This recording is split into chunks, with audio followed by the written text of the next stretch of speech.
Hello दोस्तों, कैसे हैं आप सभी। मुझे आशा है कि आप सभी बहुत अच्छे होंगे। तो चलिए आज के इस वीडियो में हम ये देखने वाले हैं कि आप अपने से ही अगर आप एक जनसेवा केंद्र चलाते हैं तो आप पासपोर्ट का फॉर्म कैसे अप्लाई कर सकते हैं। न्यू पासपोर्ट फॉर्म का अप्लाई कैसे करेंगे। चलिए इस वीडियो में हम लोग स्टेप बाय स्टेप देखेंगे। तो चलिए मैं चलता हूँ अपने कंप्यूटर स्क्रीन पे, तो वहां से हम लोग इसको स्टार्ट कर लेते हैं। सबसे पहले मैं आपको बता दूं कि इसमें जो न्यू पासपोर्ट होता है इसमें आपको आधार कार्ड, बैंक पासबुक और आपको आपके पास हाई स्कूल की मार्कशीट होनी चाहिए, वो मस्ट है। और निवास प्रमाण पत्र आपको बनवाना होगा। और ये इतनी चीजें अगर आपके पास है तो आप पासपोर्ट आसानी से बनवा लेंगे। तो चलिए हम आपको फॉर्म भर के दिखा रहे हैं कि कैसे कैसे आप फॉर्म को अप्लाई कर सकते हैं। देखिए दोस्तों, सबसे पहले हमें क्या करना है कि यहाँ पे आपको सबसे पहले टाइप करना होगा पासपोर्ट सेवा। पासपोर्ट सेवा यहाँ पे दिख रहा है, इसको मैं एंटर करता हूँ। यहाँ पे एंटर करने के बाद यहाँ पे सभी चीजें यहाँ खुलेंगी। तो ये ऑफिशियल वेबसाइट जो है उसी को आपको खोलना है। तो इसकी ऑफिशियल वेबसाइट यहाँ पे पासपोर्ट सेवा। अब इसको खोलने के बाद यहाँ से आपको ये सभी चीजें आपको दिख रही होंगी। तो यहाँ से आपको ये पॉपअप शो करेगा, इसको आपको कैंसिल कर देना है। और यहाँ से न्यू यूजर रजिस्ट्रेशन करना होगा और उसके बाद एग्जिस्टिंग यूजर लॉगिन पे जाना होगा। तो उसको एग्जिस्टिंग यूजर लॉगिन पे जाएंगे तो उसको एग्जिस्टिंग पे करेंगे तो आप लॉगिन कर लेंगे। और यहाँ से चेक अपॉइंटमेंट अवेलेबिलिटी, इसको भी मैं चेक करके आपको दिखाऊंगा। ट्रैक एप्लीकेशन स्टेटस, आप अपने एप्लीकेशन स्टेटस को कैसे चेक कर सकते हैं इसके बारे में भी मैं आपको इस वीडियो में समझाने वाला हूँ। तो चलिए स्टार्ट कर लेते हैं। यहाँ पे सबसे पहले आपको न्यू यूजर रजिस्ट्रेशन पे क्लिक करना होगा। उसके बाद यहाँ पे देखिए सभी चीजें आपको यहाँ पे शो करने लगेंगी। तो यहाँ पे सबसे पहले आपने घबराना नहीं है। आपको सबसे पहले यहाँ करना है, यहाँ पे पासपोर्ट ऑफिस जो लिखा हुआ है यहाँ पे पासपोर्ट ऑफिस जो लिखा हुआ है यहाँ पे आपको क्लिक करना होगा। प्रेजेंट रेजिडेंशियल एड्रेस पे आपको यहाँ पे जो भी आपके नजदीकी होगा उसको आपको सेलेक्ट करना होगा। उससे पहले यहाँ पे गिवन नेम है, तो यहाँ पे गिवन नेम जो भी जिस नाम से भी आप इस आईडी को बनाना चाहते हैं, जिसका भी आप अप्लाई कर रहे हैं, मैं तो कहता हूँ कि उसी की ईमेल आईडी और उसी का नंबर सब कुछ इसमें मेंशन कर देना चाहिए, तो ताकि उसे सब कुछ पता चलता रहे। तो उसके नाम से ही आपको यहाँ पे उसका नाम डालना होगा, उसका सर नेम डालना होगा और उसी व्यक्ति का यहाँ पे आपको उसका डेट ऑफ बर्थ आपको यहाँ पे फिल करना होगा। उसके बाद यहाँ पे उस व्यक्ति का ईमेल आईडी डालना होगा। उसके बाद do you want your login ID to be same as email address, तो अगर आप अपना आईडी जो है वो ईमेल एड्रेस के ही अकॉर्डिंग रखना चाहते हैं तो यहाँ पे यस करेंगे। अन्यथा अगर आपको ऐसा नहीं करना है तो यहाँ पे चेक अवेलेबिलिटी पे करेंगे। यहाँ पे आपको एक यूजर नेम डालना होगा। उस यूजर नेम को जैसे कि आप अपने फेसबुक आईडी पर बनाते हैं या फिर इंस्टा आईडी की बनाते हैं, तो वहां पे आपका एक प्रॉपर यूजर नेम बनाया जाता है, उसी तरीके से यहाँ पे भी एक यूजर नेम बनता है। तो उस यूजर नेम की हेल्प से आप जब लॉगिन करोगे तो उस यूजर नेम को ही आपको लॉगिन करना पड़ता है। तो यहाँ पे देखिए, यहाँ पे यहाँ पे आपको यूजर आईडी डालनी पड़ती है। यहाँ पे देखिए जब आप यूजर आईडी डालेंगे तो यूजर आईडी डालने के बाद यहाँ से ये अवेलेबिलिटी चेक करेगा। तो आपको चेक करना होता है, अगर अवेलेबिलिटी रहती है तो वहां पे वही आपकी आईडी मिल जाती है। यहाँ पे आपको एक पासवर्ड डालना होगा। पासवर्ड की पॉलिसी कुछ इस तरीके से है, मैं इसको क्लिक करके आपको दिखा दे रहा। तो यहाँ पे देख लीजिए यहाँ पे कुछ इस तरीके से लिखा हुआ है। यहाँ पे ये दिखा रहा है कि यहाँ पे आपको ये बताना होगा, ये बता रहा है कि password must have at least 1 digit 0 to 9, मतलब 0 से 9 के बीच में एक डिजिट होनी चाहिए।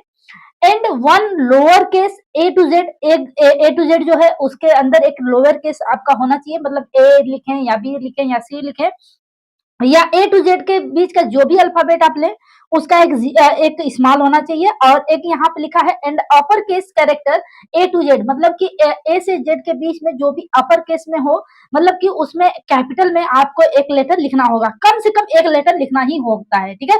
यहाँ पे एंड 1 स्पेशल कैरेक्टर, यहाँ पे एक स्पेशल कैरेक्टर आपको यहाँ पे लिखना होता है, मतलब एक ही कैरेक्टर स्पेशल कैरेक्टर आप यहाँ पे लिखेंगे।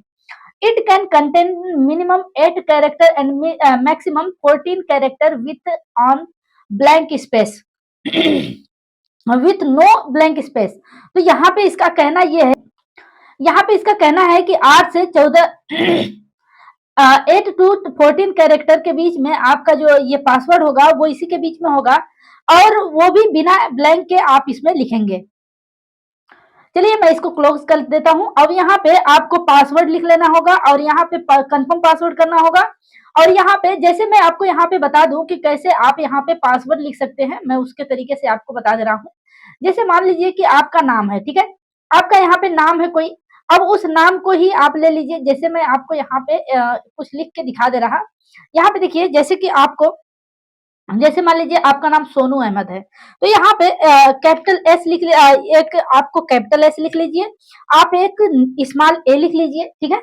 और यहाँ पे आपको करना क्या होगा, एक एट द रेट ले लीजिए, या फिर आप डॉलर का सिंबल ले लीजिए, या फिर आप परसेंटेज का सिंबल ले लीजिए, या फिर आप एंड का सिंबल ले लीजिए। ये सभी चीजें जो है वो स्पेशल कैरेक्टर में आती हैं, और यहाँ से ये स्टार भी आप ले सकते हैं। तो यहाँ ये सभी चीजें कैरेक्टर जो ये है वो स्पेशल कैरेक्टर में आते हैं।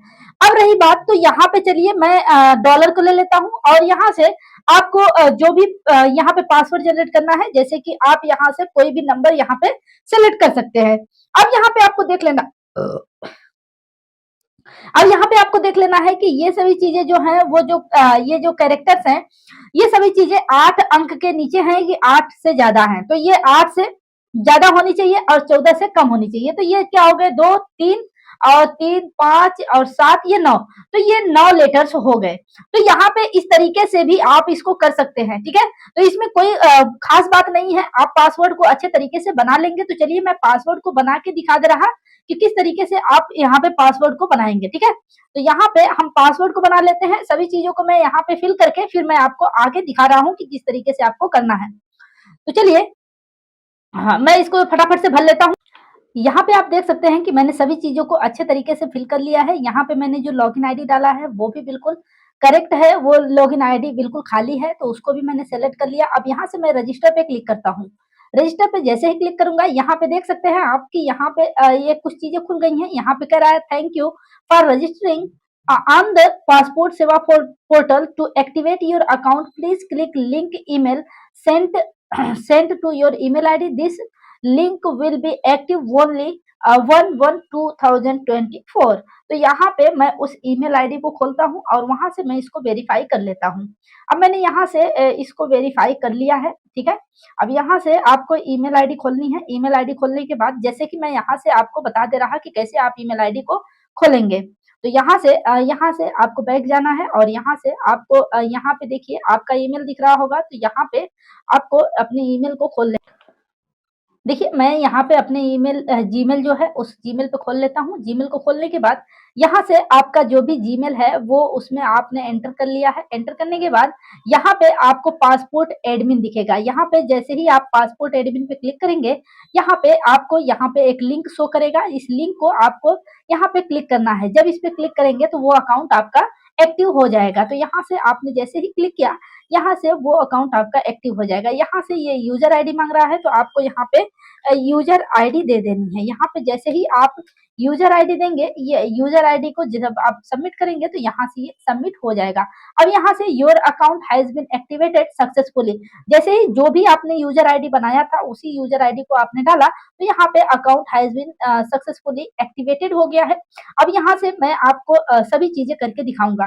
देखिए, आपने एक जब आईडी बना लिया, तो अब यहाँ से आप रिन्यूअल भी कर सकते हैं, आप किसी का पीसीसी भी बना सकते हैं, आप अपने पासपोर्ट को नया भी बना सकते हैं इस तरीके से।